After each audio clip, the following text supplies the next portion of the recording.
Welcome to the International Classroom Podcast, where we explore the world of education through a global lens. As a teacher, you know that every student has unique needs, experiences, and perspectives, and we believe that a global perspective is key to creating an inclusive and effective classroom. In each episode, we bring you insights and discussions from experts and educators around the world, sharing their experiences, the challenges, and solutions in the classroom. Whether you're a student, a teacher, or anyone interested in education, we invite you to join us on this learning journey. In February of last year, but we have actually been in the region for 5 years. So we did before that have a campus in Academic City, just 10 minutes away from where we currently are. Call them teacher training within their own right. It's not actually correct. They're actually teacher education programs. Therefore as well, so colleagues that may not have the confidence, it's a chicken and egg situation, competence and confidence. Now, before we get into today's episode, make sure to follow us on your favorite streaming sites to stay up to date on our latest episodes. If you're watching this on Deep Teaching on YouTube and you've yet to, please subscribe. We've been fortunate enough to have some fantastic guests on, so please do share this with your colleagues and friends and let us know who you'd like us to speak with next. All right, I'm joined in today's episode by Noshaba. Very simply, I'm going to kick this off. It's a question I ask everyone very well. I'm very predictable with this. It is, who are you and what do you do? Great. Thanks, Alex. So my name's Noshaba Anbreen. I'm an assistant professor in education at the University of Birmingham, Dubai. I run teacher training programs, including the IQTS program here at the University of Birmingham, Dubai, which is a part of a major global pilot. And I'm also the campus academic digital lead as well, and currently pursuing my PhD halfway through. Fantastic. Thank you. IQTS. What's that? So most people will be familiar with QTS, which is Qualified Teacher Status. And the I at the front just stands for International or Internationalization of IQTS, which is International Qualified Teacher Status. And essentially, it's the exporting of teacher training from England to outside of the UK to kind of bring that high quality teacher training provision in a more broader sense globally. And so that we can train teachers internationally now, and then they can move back to the UK, and it's directly transferable to QTS, Qualified Teacher Status.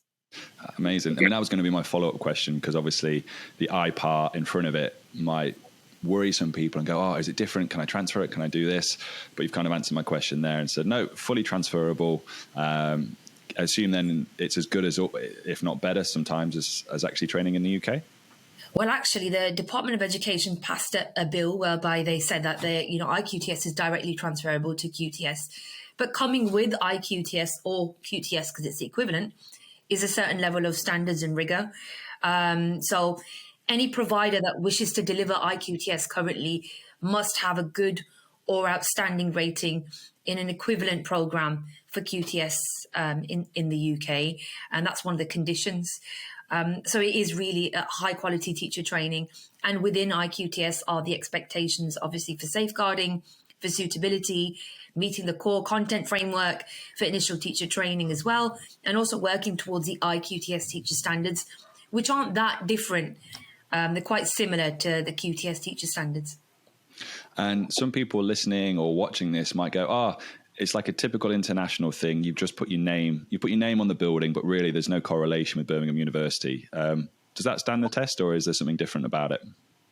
In terms of our delivery, I'd say we've got a huge USP because we do have an international campus that's permanent. We're here to stay in the region. It's our 5th year in the UAE. So most individuals probably know about our new campus that opened in February of last year, but we have actually been in the region for 5 years. So we did before that have a campus in Academic City, just 10 minutes away from where we currently are. And our delivery is, again, very unique. We're an in-person provider. We're an MOE accredited Russell Group University. So I think that brings with it a certain kind of edge that other providers may not be able to offer through lack of a campus or lack of in-person teaching facility. And I think also our contacts within the region with these school partners that we have. We have a range of school partnerships across 70 different schools in the UAE, and that kind of brings in these expert practitioners and collaborators, which again adds value to the program. Again, that mirrors what we deliver in the UK, the branch campus, which is in the UK in Edgbaston. So essentially, what we deliver here in Dubai isn't much different to that in the UK, except we will contextualize some of the content for different curricula. So obviously in the UAE, you've got a far wider range of curricula on offer. It's not just aligned to the British national curriculum. And I think that the very transient nature of teaching in the UAE means that we kind of have to add a level of resilience into our teachers when we're training them. And I think that's what we add here. But definitely the Birmingham kind of trajectory is still there.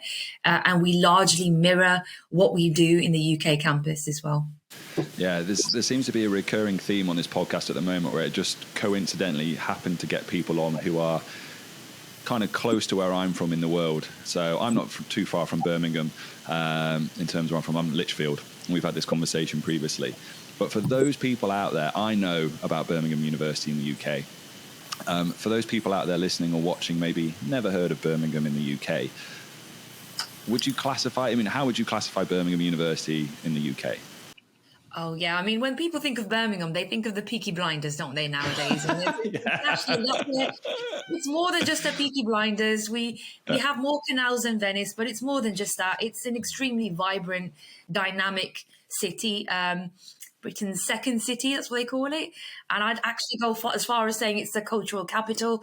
I'm not biased at all, but it's where I was born and I was raised. And I'm actually I'm alumni from the University of Birmingham, if you can tell or not. But yeah, for sure. I mean, it's one of the most vibrant cities, irrespective of where I have traveled. In my teaching career and where it's taken me, I'm always kind of brought back to Birmingham, and that's where my roots are. And it's definitely somewhere that's, rooted in industry. If you think back to, the Nobel Prize winners that are kind of known from Birmingham, a lot of the musical acts that kind of come out from Birmingham as well.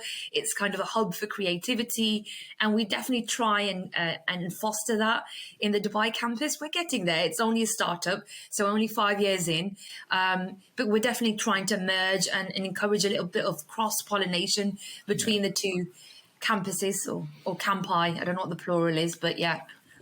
I have no idea. I think you may have just created a word there, and if you had, that's going to stick. I think Birmingham University, to elaborate a little bit around there for people watching and listening, it's like a phenomenal university based in the UK, and to have those links and crossovers, knowing that you're going to get people like yourself, trained, taught, went there, alumni, coming over here, I think that's a huge coup. And one of the things you did miss off, by the way, chocolate.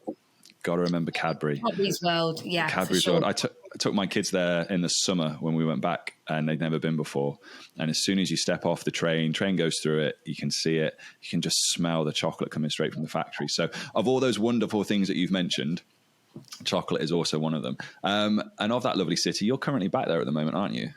I am, yeah. I was actually back in the UK for the BET conference in London, where we were exhibiting as part of the Ministry of Education stand. So we're the only international university that was there as part of their stand.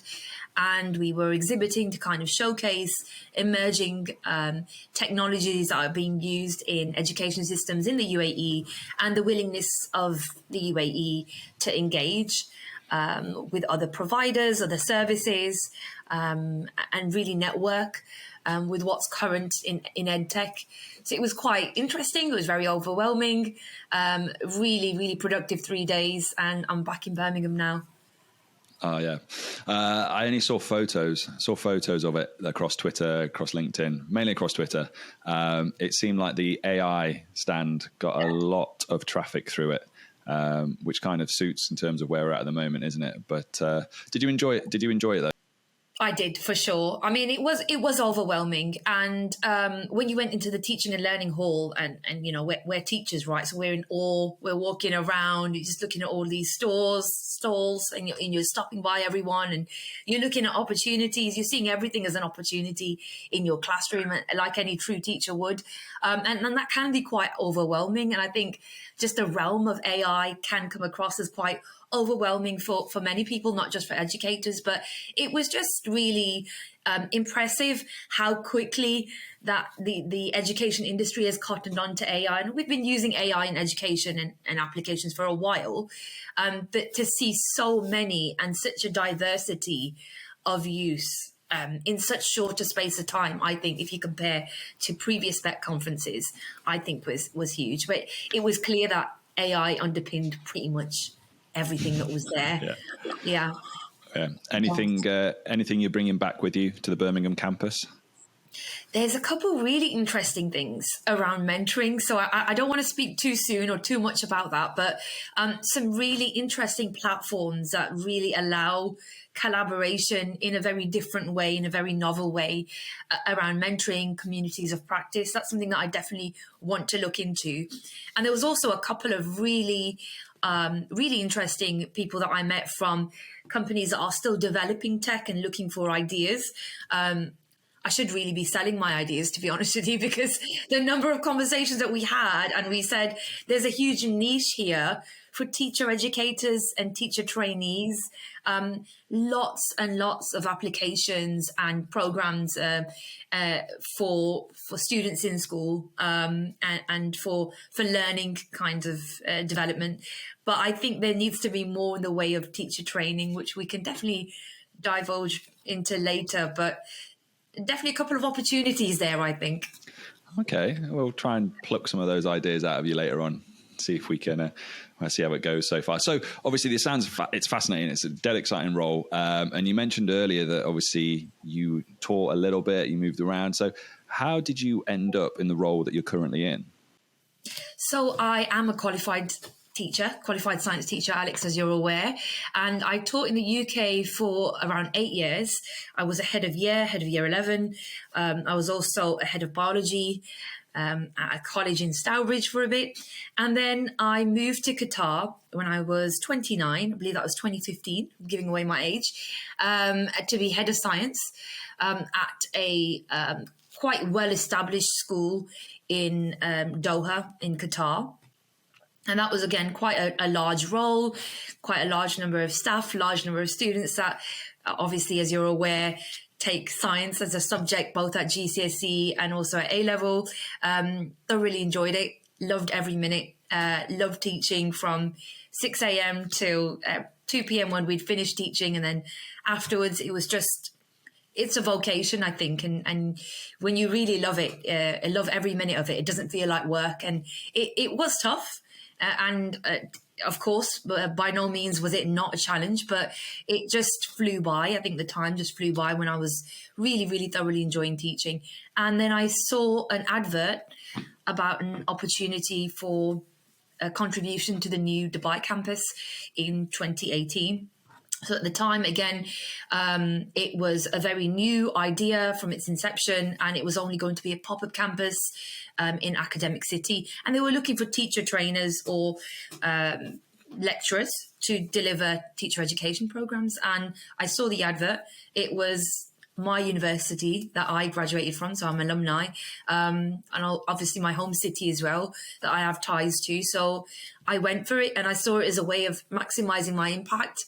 I never really say that I've left teaching because I can't bring myself to say that, to be honest. I've left classroom-based teaching, which is difficult, to be honest.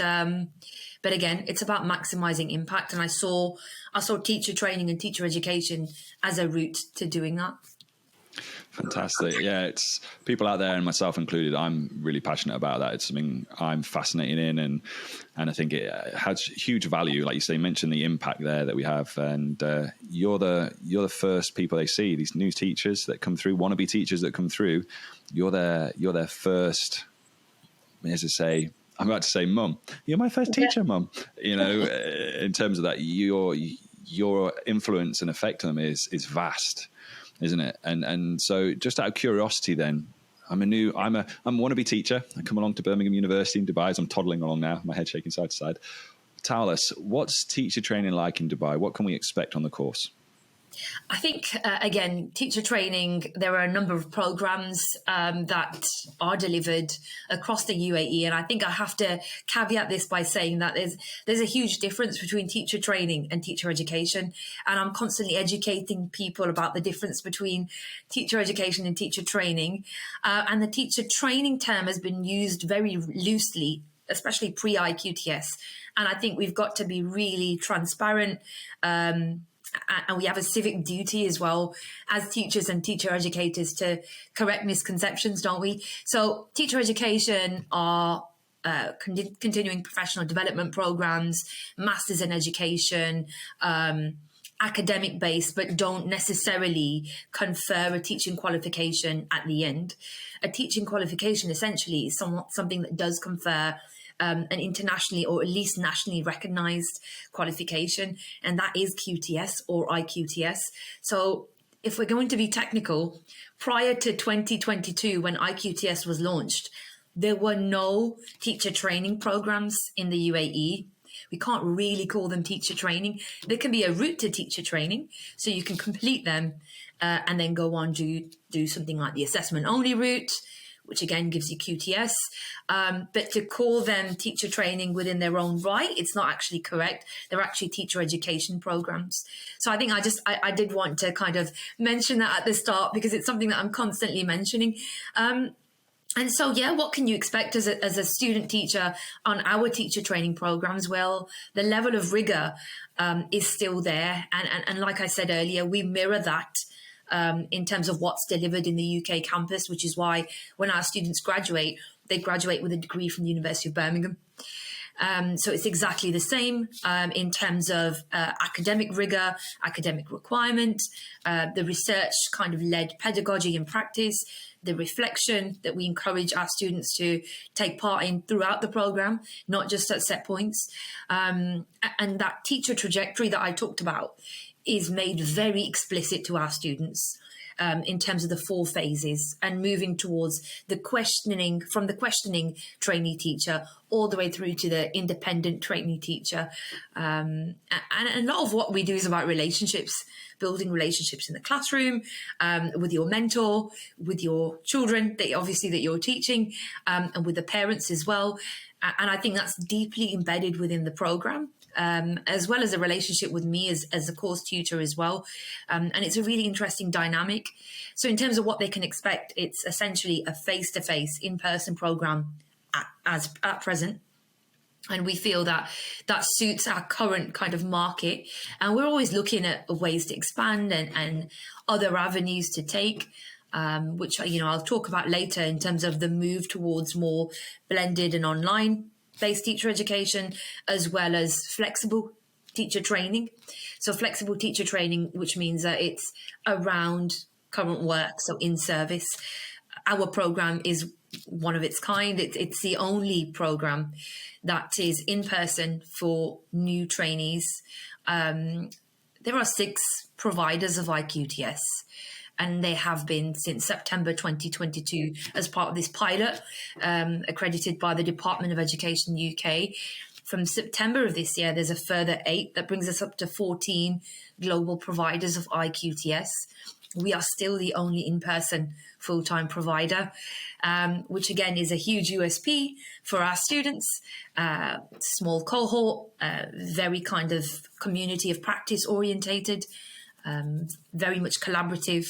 Lots of gains there from in-person that you can't really replicate in an online or blended environment, particularly when it comes to classroom management, aspects of collaborative group work, which are very different in a blended setting compared to in-person.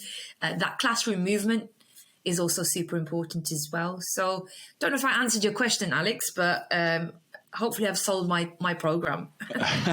Yeah, you've definitely sold your program. I've got 2 questions really from what your pitch, your USP as it were. You mentioned this one there, the flexible that's something that is obviously brand new. And there's people out here from an international perspective, listening. And my wife at one point was like, oh, she's a non-teacher. So she is, as we talk about, the trailing partner we often see from international educators.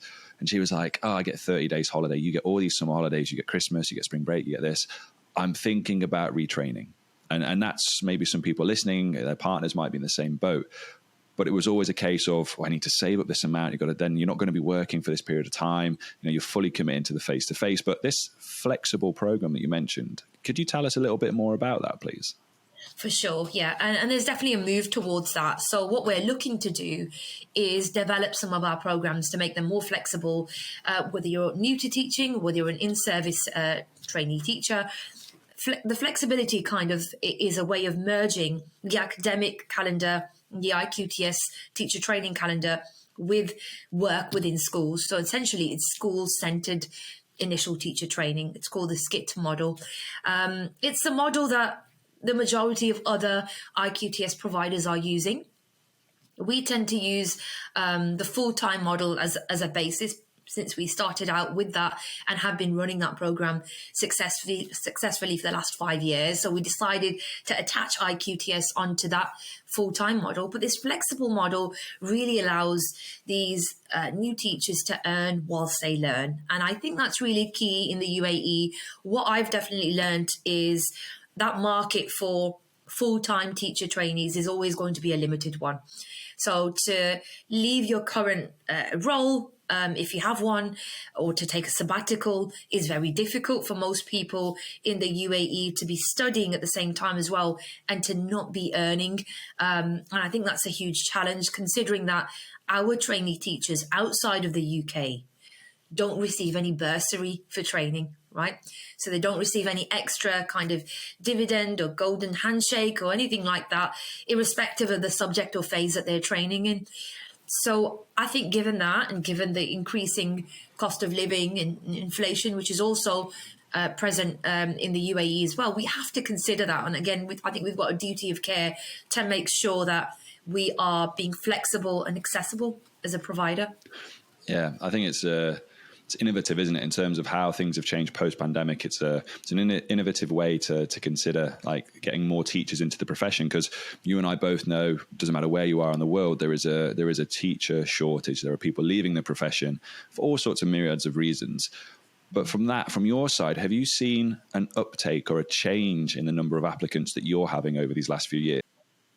For sure. And I think the BET conference kind of reinforced that to me only very recently, that teacher training is at the top of the agenda for most developed or developing countries. It's something that they definitely want to kind of get an angle on, definitely want to partner with existing provision that's high quality, because they're seeing that with tourism increasing in particular areas, an influx of expat communities will mean more schools and will mean more teachers that are needed in those regions. So we're always going to need more teachers.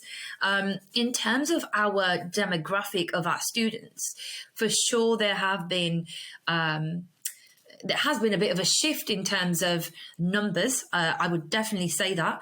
I would like to add that there's still a misconception amongst the teacher training applicant community, that the flexible nature of teacher training, which is being provided now, means that the role is also extremely flexible. And I think that we've learned that it's not. And we demonstrated that, and we make our expectations really clear, particularly in the UAE. As a student teacher, you will need to be at school at 7 a.m. and you will be expected to leave at 5 p.m. And currently my students are doing that on an unpaid basis for a minimum of 120 days a year to meet the requirements for IQTS. So I think, again, that move towards that flexible model is going to probably increase the number of applicants even more, because there's, again, a salaried route. It's far more flexible and it's more achievable for more people. But the kind of expectations have changed in terms of standards, academic standards, minimum requirements as well. So for IQTS, there are a number of different avenues that you have to kind of go through after achieving a conditional offer. So you've got to pass the suitability check. It's a fitness to practice program. So you've got to have a meeting with occupational health. You've got to pass the physical capacity to teach assessment. There are a number of different checks and procedures that you have to go through after, passing an interview, for example. So the rigor has definitely increased.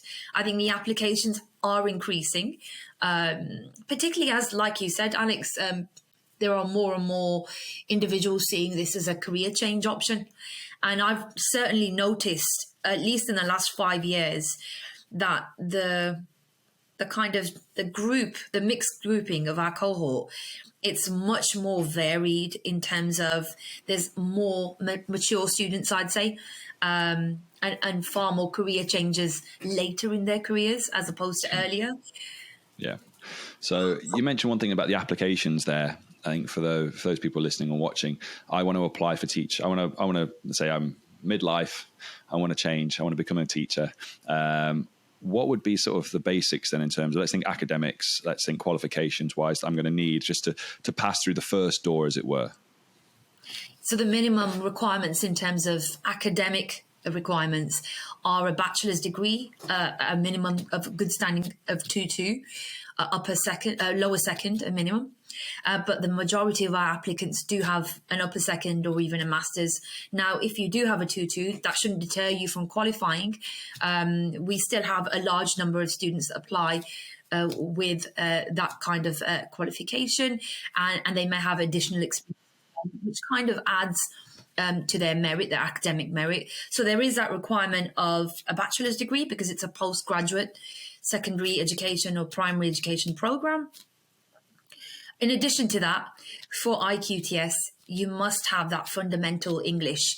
Now, that can be assured by way of your bachelor's being delivered in the medium of English, or you might have a additional qualification, so either a GCSE or equivalent at grade C or 4 in today's numbering system in the UK curriculum, or equivalent, obviously. And then also that can be taken up to taking an IELTS exam, for example. There needs to be a minimum of 6.5 because it is an academic program. So you do need that strong academic merit in terms of English.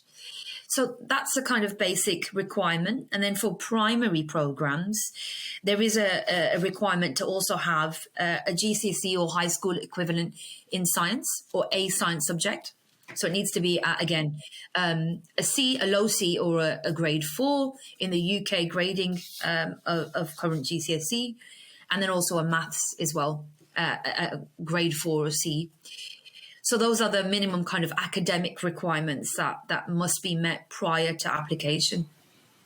Yeah, I remember doing mine. It was like I went to Loughborough, and luckily we did the PGC there in science, so I could stay. And I remember applying for it, and then it was just an interview with the two guys that ran the science program. I think taught me through some stuff about the heart, blah blah blah. And it was like, yeah, it's fine, and that was it.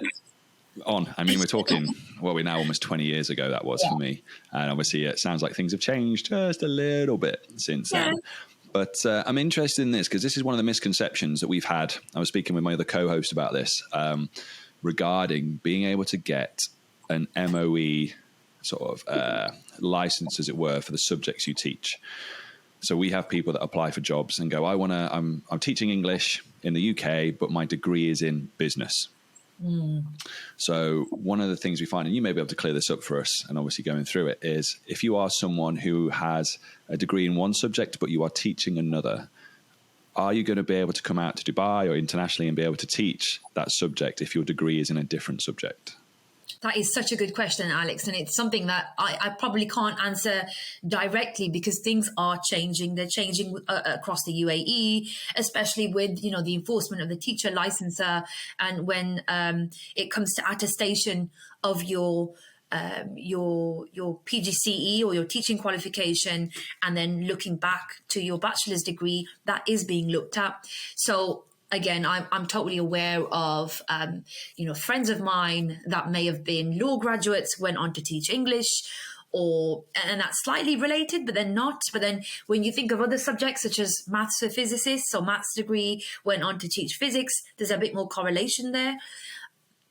as a rule of thumb, what I'm finding is that in secondary, and this is where it really applies to, in secondary, where you are teaching that subject in a secondary school, your bachelor's should have the majority of credits within that subject area, at least 80%. So if you are teaching chemistry, for example, in a secondary school, your bachelor's degree should have at least 80% credits that are geared towards chemistry. And that tends to be a general rule of thumb here. Now, that doesn't mean to say that you could be in a school right now and maybe teaching a particular subject, but not have the bachelor's in that degree. And that is happening. It's also happening in the UK because you've got lots of non-specialists teaching other subjects because of shortages of teachers, right? So there's that kind of awareness of the fact that we've got this gap and we've got lots of non-specialists that are filling that gap. But when it comes to applying for a specific role, for example, a maths teacher or a chemistry teacher, those are the kinds of things that recruiters, heads of subject will look for. They will look at your bachelor's. And again, I'd say it's in particular for secondary subjects because you're teaching the subject knowledge at a slightly higher level. And you do need to have that kind of academic backing within your bachelor's. Okay. Yeah, that's good to know because, again, we get asked this question a lot when we're doing interviews and people reach out to us and it's like, hang on, you're not going to be able to. So, and as you say, things are changing and Dubai is it's constantly changing, isn't it? It's always going through motions. And as I say, IQTS is not even a year old now. So to have that, within the space of 5 years with you guys being here, there could be further changes afoot, which is good. Okay, so from there, I've gone through, I'm interested, and obviously we both obviously teach the best subject there is, which is not just even science, it's biology, just in case anyone listening wants to debate that, which I'm sure lots of people will. But let's just say for the sake of this, I'm interested in doing a different subject. I don't know why you would, but just in case. What sort of different subjects is it that you guys offer on your QTS, your IQTS course? So currently, the IQTS program is phase specific for primary, so 5 to 11, which is generalist. We are looking to develop and reignite some of our previous programs. So we had a PGC secondary science, secondary mathematics, and also secondary English. And the secondary science, again, would qualify you from age 11 to 16. So 11 to 14 would be all subjects across Key Stage 3. And then you'd specialize in biology, chemistry, and physics according to your degree your degree subject at bachelor's level. So those are the ones that we are looking to introduce in the next couple of years.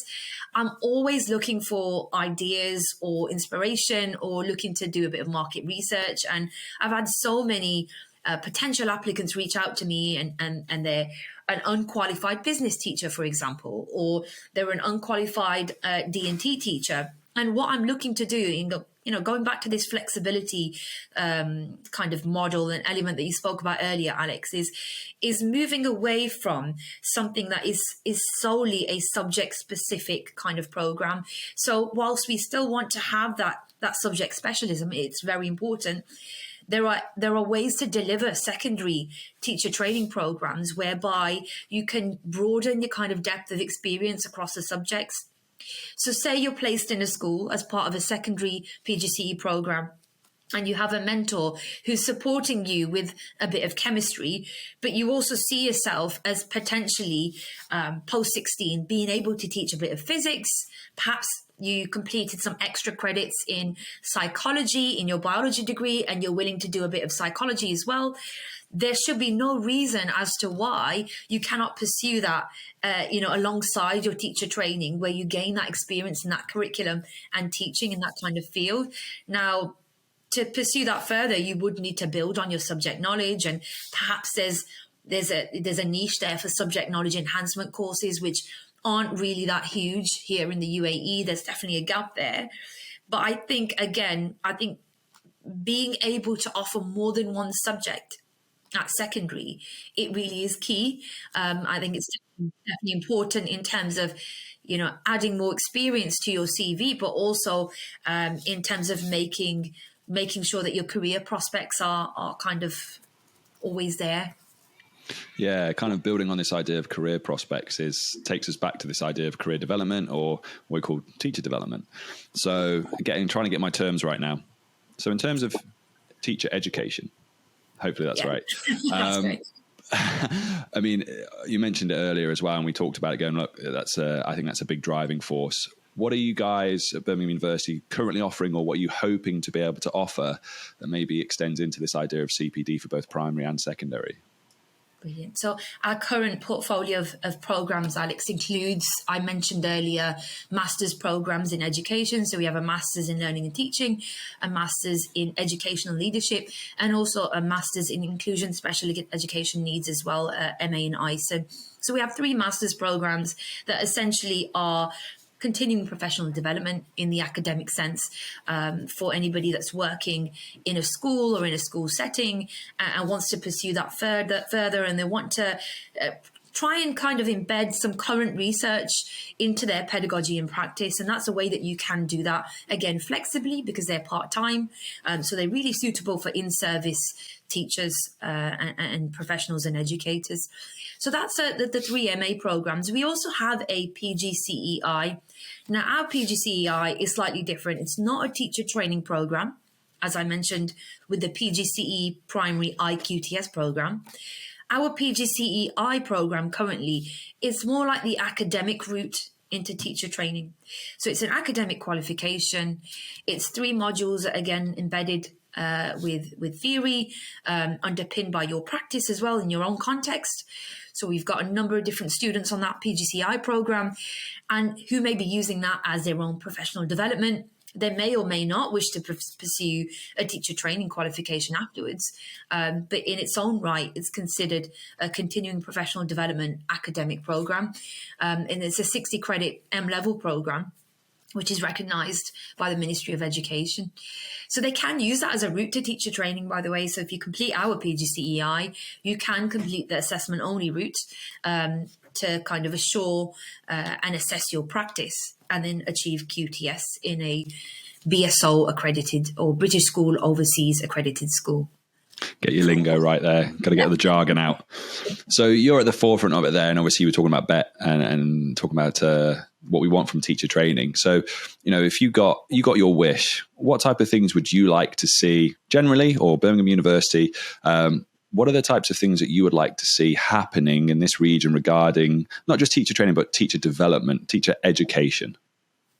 I would definitely say that given this increasing role that technology is playing, not just in the classroom, but also in teacher development, if that was embedded within competencies in teacher training and teacher CPD, that would be great. I don't feel like there's enough of it right now. And I feel that as teachers, we're doers.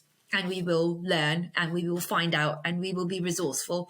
I don't think that's always the best way, however, to learn, because we tend to learn in silos and in isolation.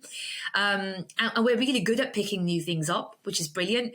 But I think definitely some more learning from each other when it comes to EdTech would be brilliant. So maybe some communities of practice and teach meets that are based around EdTech is definitely a need here. I think particularly within the region where you have some really great expert practitioners and innovators across EdTech. And I think we could definitely do with some kind of a symposium or bringing together of all of that experience. You know, you often are in awe of what you see on social spaces like LinkedIn or Instagram or Twitter, and you hear a lot going on, and there's such a buzz. And I think there is some merit in bringing that buzz into a more tangible space to talk about that.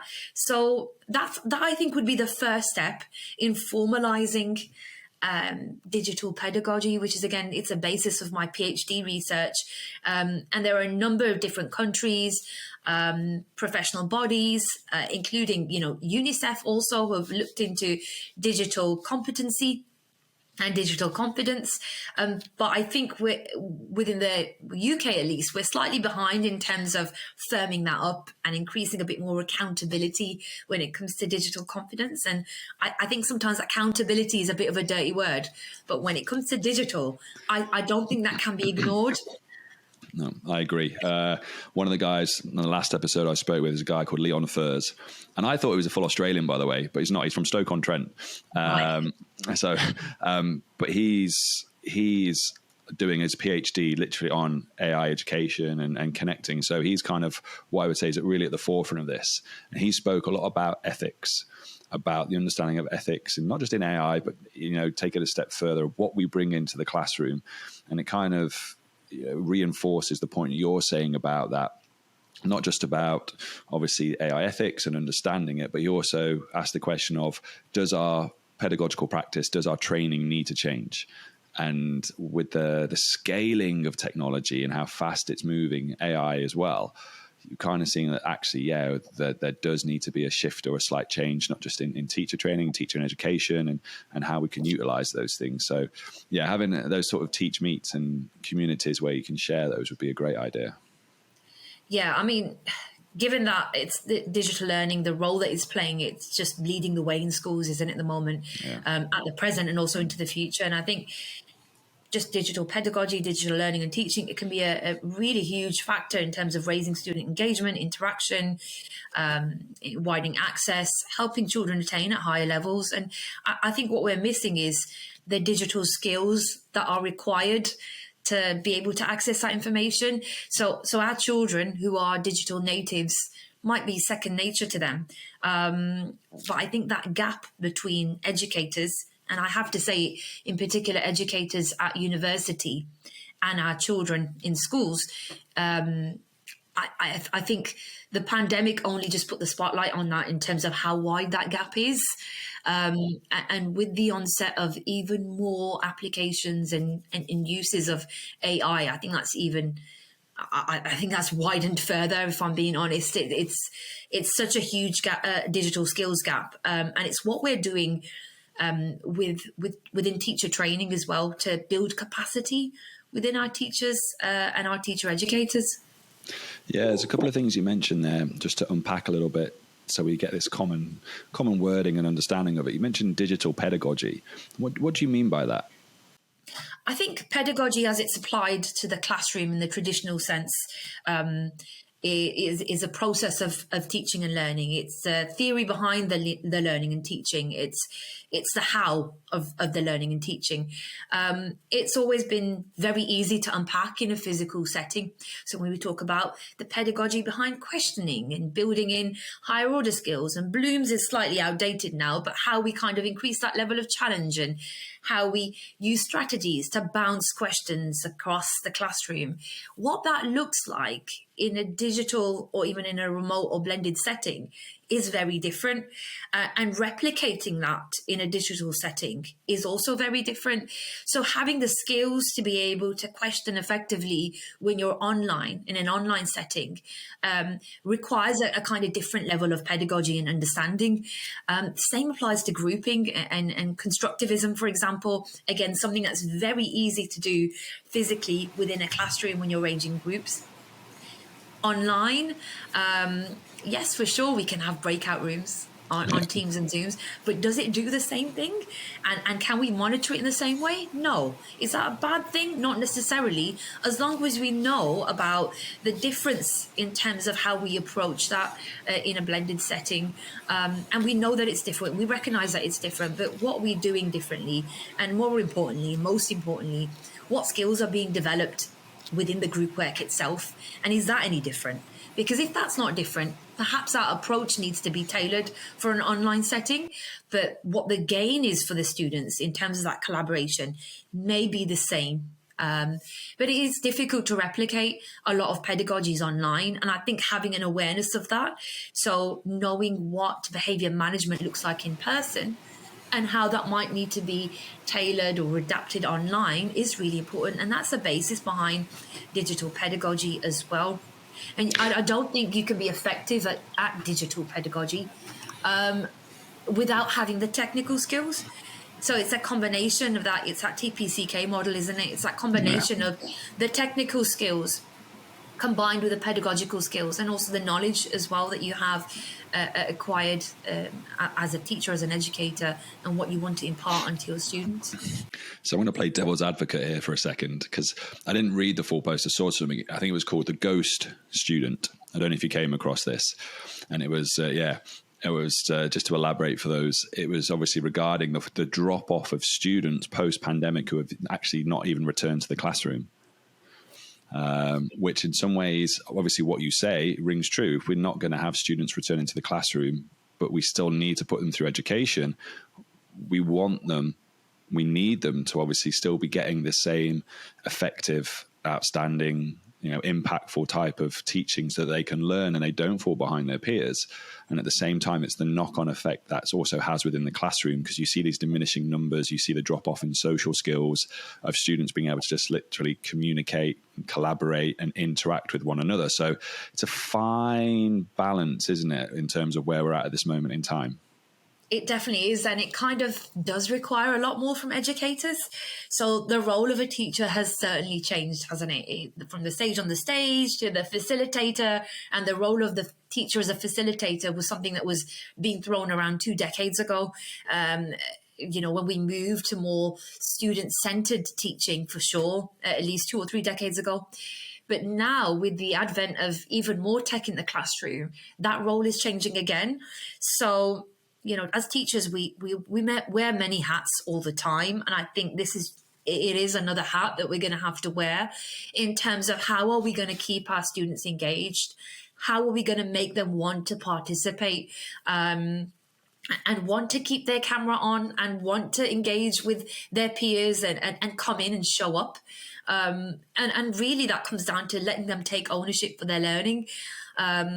I think in consideration of this digital divide between our students and us as educators, what we've got to recognize is the skill set of some of our students is huge when it comes to all things digital.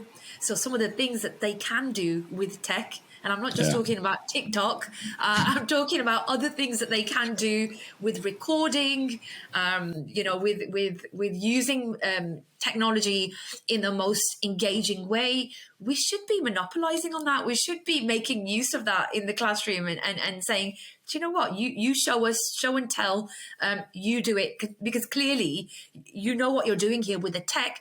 Let's work together to try and integrate that into learning experiences. And we're probably not doing enough of that.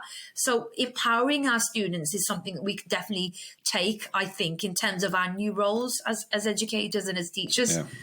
I think we're seeing that shift now, aren't we, in terms of, again, not just about digital strategy, digital policy, and again, going back to a previous episode about AI policies, in terms of we want our students to incorporate, we want them to be developing these skills, and it just reinforces the point you said, that if in my classroom, I want my students to develop different types of tech skills, I, as a teacher, need to have some level of fundamental understanding about this. And PD isn't quite there yet. I mean, there's a few of us, isn't there? If you're involved in this niche, like, we are, and we're interested in technology and digital skills, you kind of find yourself within the same bubble of people and you think everyone's talking about it. The fact is they're not.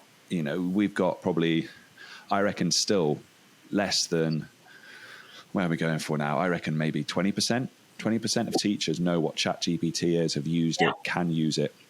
I've got students some that do, and then it's like, but there's still these misconceptions that it's all right, I'll use ChatGPT over Google. And it's like, guys, that only goes up to 2021, you know that? And they're like, really? Because certain social medias or things you see on TikTok, it's misinformation of what it puts out there.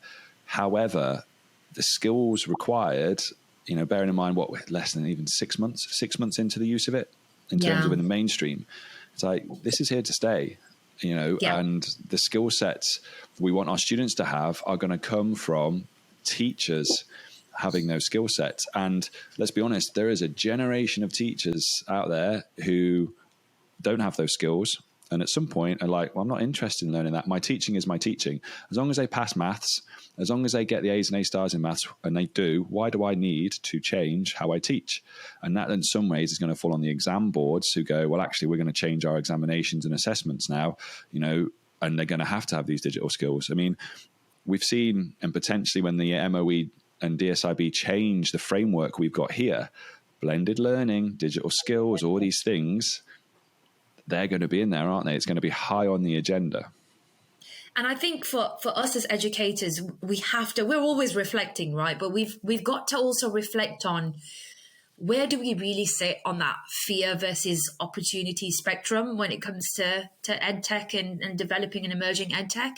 And I think you're right, Alex. I think that we do live in a bit of a bubble in terms of those that do engage with the tech and those that don't. And I think a lot of what we're doing is about bringing, and a lot of my research is also to do with bringing others into the fore as well. So colleagues that may not have the confidence, it's a chicken and egg situation, competence and confidence. So one affects the other, for example, but which comes first? It could be argued that those academics and those educators and teachers that are on the fear end of the spectrum will stick to familiarity, which is to not use the tech and to be the sage on the stage and just to stick with paper-based resources, etc., because that's what they know. And there's always been a fear of change, isn't there, in any industry? And I think it's just bringing people with you and showing people that we can use this technology to make things more efficient. We can use this to kind of increase bounds and learning multiple times over in comparison to current strategies that you're using. So when people see the benefits of it, it kind of outweighs the fear. And I think that's where we need to get to, which relates back to your previous point, Alex, about that lack of, I think, CPD or professional development to actually encourage those that are not engaging with the tech to engage with the technology. Yeah.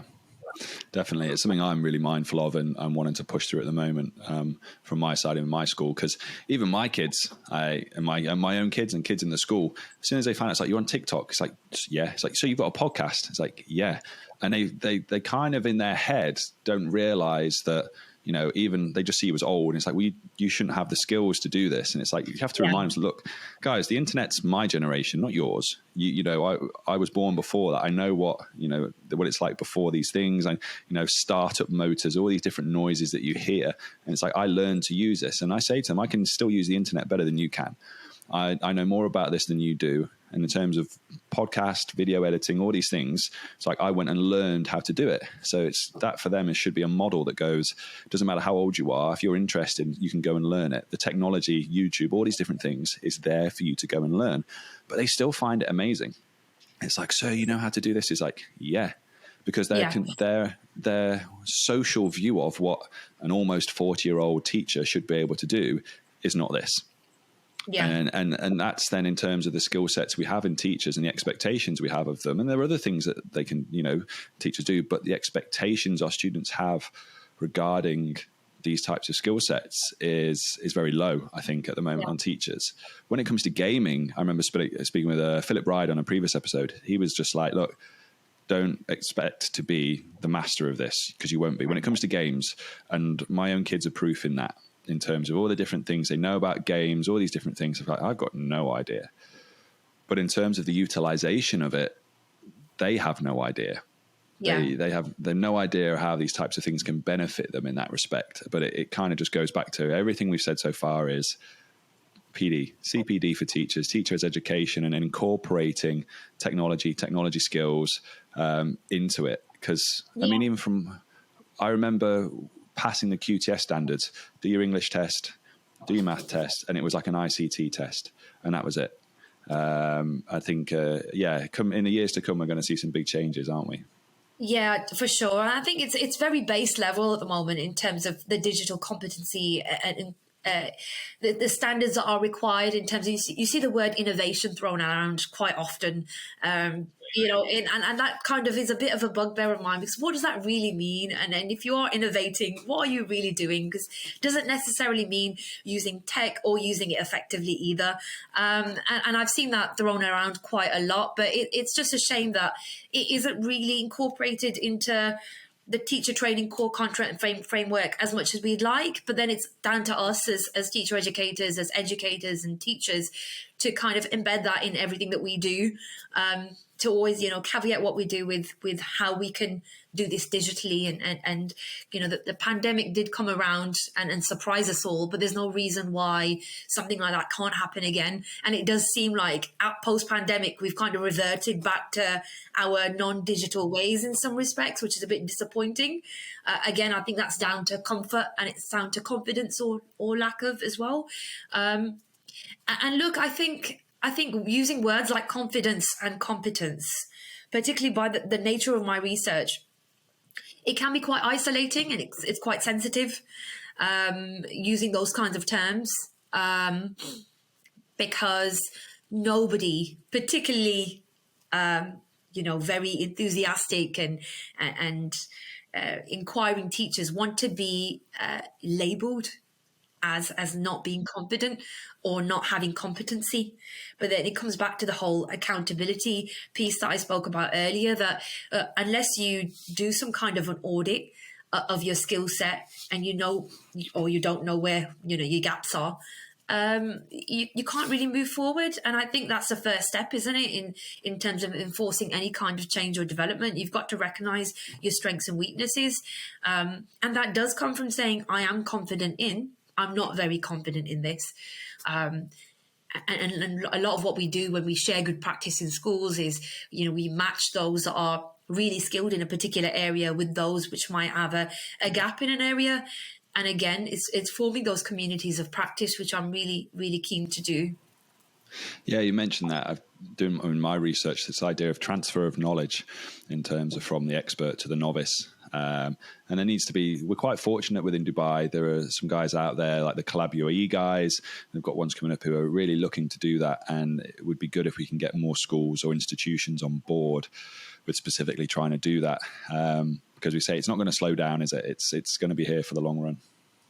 For sure, yeah. And I think also another point to note is, I think the longer that you are in a higher ed classroom, being an academic in university, the longer that you're there, the more removed you can become from the classroom as a teacher educator.